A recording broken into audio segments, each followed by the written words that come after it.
Good morning, everybody. My name is Peter Babi. I'm from Uganda. I'm joined today with Adrian and May. She, her, he, him, he is. I'm wearing blue. They're both wearing red. And I'm presenting today's reading. The reading for today is written by Reverend Naomi King. It goes like this.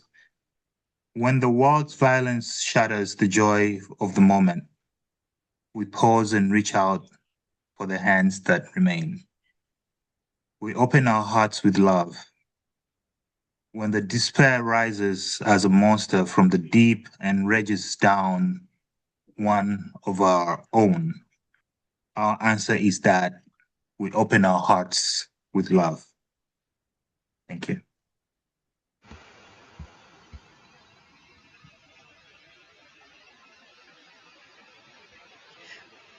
Good morning. What were you doing in January 2015? I was living in England with Billy, a Mediterranean spur-thighed tortoise who freely roamed my back garden, eating the flowers off my favourite plants during the warmer months, and who slept in an insulated box during the colder months. In January of that year, as Billy was tucked up safe and sound, Reverend Kendall Gibbons, senior minister of All Souls Unitarian Church in Kansas City, Missouri, published the sermon I'm about to read extracts from. Reverend Kendall has held a number of positions, including president of the Unitarian Universalist Ministers Association and co-dean of the Humanist Institute. Her sermon is entitled Siding with Love, Immigration, and begins thus. If you have been paying attention lately, you have been exposed to a mountain of information about the status of immigrants and aliens in the United States. You've heard about separated families and exploited workers, about thousands of deaths as a result of attempted border crossings, and the enormous amount of money that changes hands illegally in that process. There is nothing about our current national immigration policy or our border maintenance that is either sensible or just. Indeed, the fact that we talk about an immigration policy in itself reveals something of how partial our perspective is. Because every immigration with an I is also emigration with an E. And if we look at this issue from a global perspective, what we're really talking about is migration, which is a constantly occurring phenomenon in both the natural and human worlds. Reverend Kendall goes on to remind us that the United States of America is a nation founded and built by migrants. Even the very oldest of citizens, the indigenous Native American tribes, are descended from ancestors who once crossed a long ago land bridge from Asia and settled across the continent. She points out some powerful incentives that draw people to enter the United States. The hope of escaping violence and persecution in their countries of origin. The longing to be reunited with families and communities already building new lives here. The aspiration for a better future, or at least greater opportunities for their children. Reverend Kendall's sermon from 2015 highlights that the way the United States government was responding to these migration patterns had three practical flaws. First, the process by which the United States was enabling families to enter the country legally together or to be reunited with relatives already here was arcane and had a processing backlog of years. She cites the example where, in the case of married couples, one spouse is permitted to enter the United States while the other waits for an unspecified period, usually multiple years, to join them. During this time, the successful migrant is not permitted to leave the US, and the waiting spouse is not allowed to enter it. If uprooting yourself from everything familiar, learning a new language, and becoming part of a despised minority were not disincentive enough, one might suppose that such enforced separations would make families reluctant to pursue their dreams of a better life in this unwelcoming system. Yet, so strong is the hope and determination, people continue to sacrifice years of their most precious relationships in order to be part of it. She argued that the second essential flaw in the way American laws handled migration is the way they dealt with temporary workers. While many people would go to extraordinary lengths to become American citizens and establish new lives in this country, not everyone wants to relocate here permanently. Once you have citizenship of the United States, you have to pay your taxes to the country, irrespective of where you live and where you earned that money. The only other countries that have this type of scheme that I could find are Eritrea and China. According to Reverend Kendall's sermon, there were hundreds of thousands of seasonal and temporary workers who were lured to the United States by jobs that attracted few native citizens, but represented prosperity to migrants. While here, they paid taxes, and at the time the sermon was published, migrants were contributing $7 billion a year in Social Security that they never collected. I wonder if either of the above flaws have changed much since her sermon was written. I do know that the cost of visas has risen, and there's the new, interesting feature that for some people trying to exist in the United States, there is the added delight of an additional payment due for every year that officials have not solved your immigration status. Let me put that another way. For every year that your paperwork is not processed, you can pay extra for the privilege of not knowing what your future holds and of continuing to be separated from your loved ones. There are days when I'd love to be totally inefficient, unproductive, generally useless, and get paid, with the prospect of getting paid even more if I continue failing to do what I'm supposed to. As my employer, I'm sure you'd be incredibly unhappy about that one. The third flaw Reverend Kendall mentions in her sermon details the inhumane and unjust ways immigration policies were enforced. She mentions the practice of holding migrants detained by the Immigrations and Customs Enforcement team in jails, whether or not they had committed a crime. If you've been paying attention lately, you know that there have been developments in this area and not for the better. What struck me as I read her fantastically engaging sermon was how trivial some of the data feels given the current state of affairs. She mentions that ICE acknowledged 66 people died while being held in its custody between 2005 and 2008. Many of these deaths were the results of inadequate medical care. In 2025, that number was 32.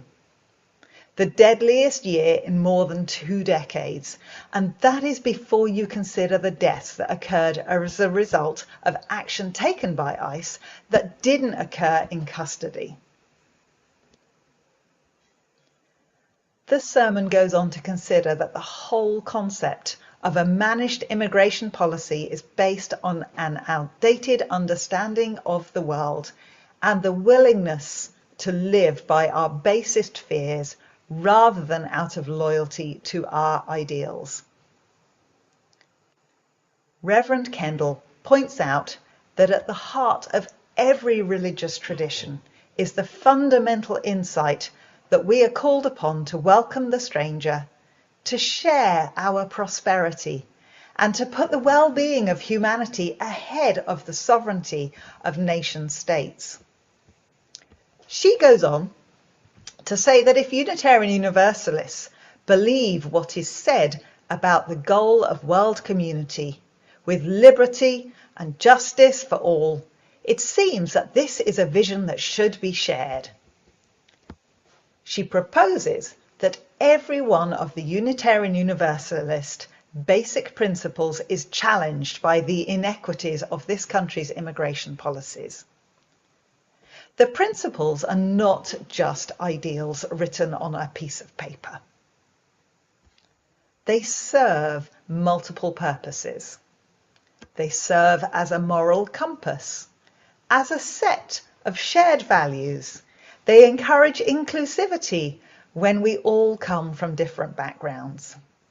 They help us identify areas for spiritual growth and guide us towards identifying areas for social action. Do you believe in the inherent worth and dignity of every person? She wonders if you think that dignity is a function of nationality or citizenship. How can we justify creating an underworld of workers and families who dare not claim the rights and freedoms so precious to the more fortunate among us? Do you believe in acceptance and encouragement? Reverend Campbell asks how you befriend those who are different from yourselves and encourage people to become good citizens and responsible neighbours, building a shared community and a better future for everyone. Do you believe in freedom and responsibility? What could be more responsible than the incredible effort required to recreate your life from scratch in a new land so that your children can be safer from violence, can grow up to be educated and productive people? Do you believe in justice, equity and compassion? Reverend Campbell presents the argument that even a highly exclusionary policy, though a mistake, could be rationally designed, fairly administered and humanely enforced. And where there is no footnote to the ideals of justice, equity and compassion, which say that they are to be for legal American citizens only. Do you believe in democracy? Reverend Campbell illustrates that true democracy includes the voices and votes of everyone who is affected by a decision and continually strives to extend its franchise. Do you believe in the interdependent web of all existence? If so, she argues, the future of our one nation does not come apart from the fate of the planet as a whole, or the well-being of all our neighbours. Remembering this sermon was published in 2015, you may realise that the reason the eighth principle is not mentioned is because it hadn't yet come into being. If Reverend Campbell was writing the essay now, I wonder what she would have to say about the process of working towards a multicultural, beloved community via actions that accountably dismantle racism and other oppressions in ourselves and our institutions. But what can be done? To borrow the words from someone else who was with us recently, what is within your wingspan? We're not asking everyone to go out and protest and put their lives on the line. Only you know what you're capable of. But first, I argue you must be familiar with the many sides of the difficulties, and only then will there be positive change. You will not find today's service on our First Parish Waltham YouTube channel for you to re-watch at your pleasure or to share with others. A number of us involved in delivering today's service have too much to lose. This includes me. a married heterosexual white middle-aged cis female with more than one degree and professional letters after her name that nobody uses in this country, and whose continued residence in the United States is reliant upon me not visiting a food bank. Yes, that and other interesting conditions required my autograph on paperwork. I have seen the downstairs detention area and its interview cells at Logan more than once. I can highlight: it's not as spacious and the employees are not as friendly as they are in Miami's version, but it is a little more convenient to home. Do you remember the board game Sorry? The 4 pawns you move round the board while opponents try and knock you off and send you back to the start. The place you're trying to get to is home, and as you make your final couple of moves to get there, you are in the safe zone. In my experience, adapting to life here has felt a lot like that. You do your best to navigate the new cultural traditions, learn a language. Nope, you and I do not speak the same one. I still get car parks and parking lots muddled despite my best intentions, and the spelling and grammatical rules for formal writing are very different. You realise that your hard-earned qualifications count for virtually nothing. You deal with weird financial issues that nobody considers, such as not being able to get a bank account. Or when you finally get a credit card after living in the country for 5 years, you have a $300 credit limit. That makes it difficult to juggle getting a haircut, filling the car with petrol, gas, and doing a family's food shopping for a week as a risky task to all get done in 1 month. That is, if you don't want to be taking items out of your shopping bags and causing a scene at the checkout. You can turn up for the test to convert your UK driving licence to an American one, but because you are a foreigner, you have to pay for a translator to be present in the vehicle at the same time as the examiner. You can think that you're nearly home and everything is tickety-boo. Then it can all unravel backwards as you experience homesickness for random things that you previously took for granted, like bonfire night, and the fact that when there is a family gathering you can't get to, it can feel like your whole world is imploding. And I chose this. I chose this discomfort over being turned away at the border and not being able to come back into the country to visit my 4 stepkids and husband, who had been asked to have a base here and who divided his time between the US, the UK, and his international work commitments. I did not leave my place of birth through fear for my life or that of my loved ones. I have in-laws here who have made me feel welcome and loved. And it has been hard. Doing it on my own, unimaginable. Back to the thoughts of Reverend Kendall Gibbons. She asserts that we are in it together for whatever this life and this world are worth. All people are our neighbours, no matter where they live. And it is only when we welcome one another that we are just. And only when we are just that we are secure. We are all migrants through history, on a journey together that will bring us either to destruction or to a whole new place of possibilities. And Reverend Kendall suggests we might as well sing on the way. I think she's right about the singing. Please join us for our next hymn in whatever way makes sense and feels good for you. It's number 1014. Its original title was Standing on the Side of Love, but we changed the lyrics in recognition of our evolving theology. Standing was felt to be ableist and somewhat passive. Please join and enjoy this hymn.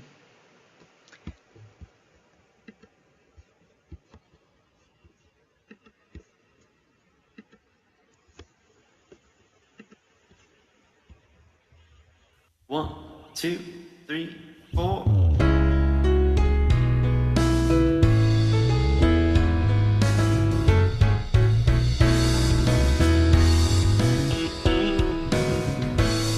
The promise of a spirit, faith, hope, and love abide. And so every soul is blessed and made whole. The truth in our hearts is our guide. We are answering the call of love. Hands joined together, as hearts beat as one. Emboldened by faith, we dare to proclaim. We are answering the call of love. And sometimes we build a barrier to keep love tightly bound, corrupted by fear, unwilling to hear, denying the beauty we found. We are answering the call of love. Hands joined together, as hearts beat as one. Emboldened by faith, we dare to proclaim. We are answering the call of love. And the bright new day is dawning, when love will not divide. Reflections of grace in every embrace, fulfilling the vision behind. We are answering the call of love. Hands joined together, as hearts beat as one. Emboldened by faith, we dare to proclaim. We are answering the call, answering the call, answering the call of love.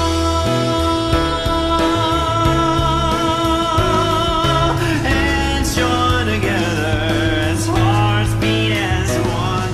Emboldened by faith, we dare to proclaim. We are answering the call of love.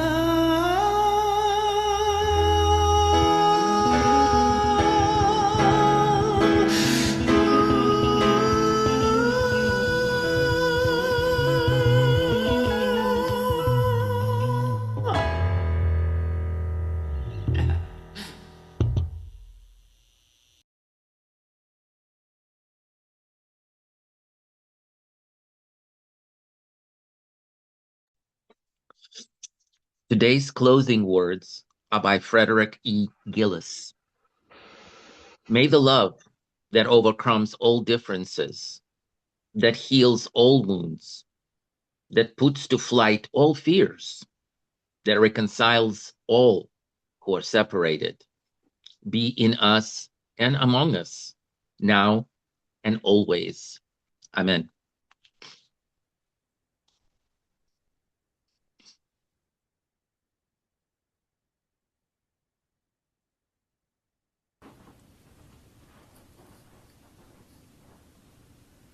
May your life be as a song, resounding with the dawn, to sing with the light, and softly serenade the stars, ever dancing circles in the night. May your life be as a song, may your life be as a song, resounding with the dawn, to sing with the song, and softly serenade the stars, ever dancing circles in the night. May your life be as a song, sounding with the dawn, to sing with the song, and softly serenade the stars, ever dancing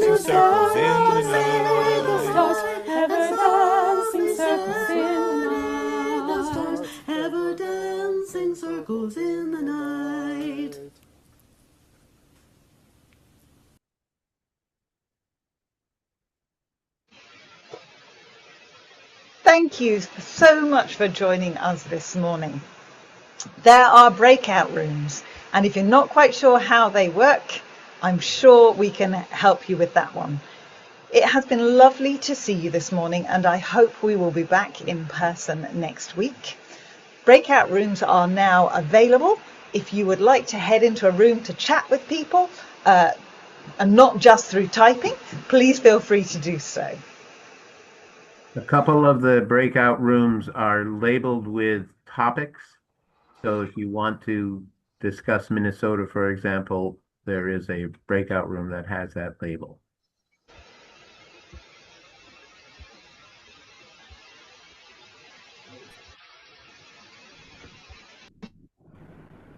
Dan, I'm not seeing the breakout rooms on my bottom of my. Oh, now I see them. Thank Yeah, you. sorry, I just Where are they? It's in the chat or what? No, it's at the bottom of the screen bottom of now, the but screen it is wasn't. breakout rooms. Yeah. Now it's there. Thank you, Dan.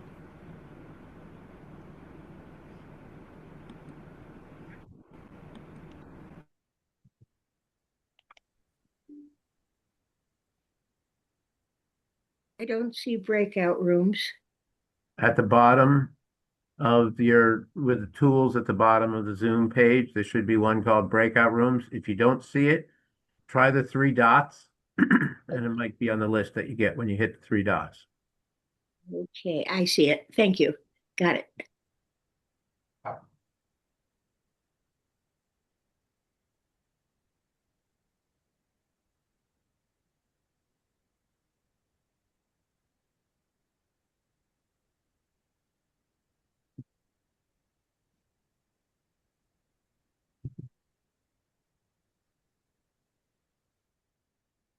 Campbell seems to go into the Minnesota discussion. I'm sorry?